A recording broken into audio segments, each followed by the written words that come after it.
जहाँ अंत भी आरंभ है, जहाँ सिर्फ स्वयं तारक मंत्र देने आते हैं, जहाँ आकर समझ आता है कि जिंदगी कितनी छोटी है, जहाँ जीवन का अंतिम सत्य सामने आता है। मणिकर्णिका सिर्फ जगह नहीं, कहानियों का जीवित संग्रह है।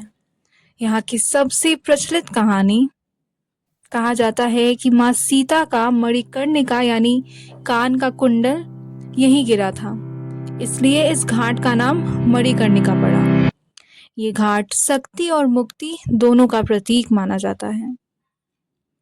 मणिकर्णिका घाट पर जो अग्नि जलती है उसे महाश्मशान की अग्नि कहा जाता है। कहते हैं ये अग्नि हजारों सालों से कभी नहीं बुझी, न दिन में, न रात में, न बरसात में और ना ही त्योहार में। जब कोई व्यक्ति काशी, विशेषकर मणिकर्णिका घाट पर अपनी अंतिम सांस लेता है तो भगवान शिव स्वयं उसके कान में तारक मंत्र बोलते हैं, जिससे आत्मा पुनर्जन्म के बंधन से मुक्त हो जाती है। इसलिए काशी को मुक्ति का भी क्षेत्र कहा जाता है। मणिकर्णिका घाट हमें सिर्फ मृत्यु का दर्शन नहीं कराता, ये हमें जीवन का सत्य स्वीकारना भी सिखाता है। यहाँ जलते शरीर हमें याद दिलाते हैं कि जो कुछ भी नश्वर है उसका अंत निश्चित है।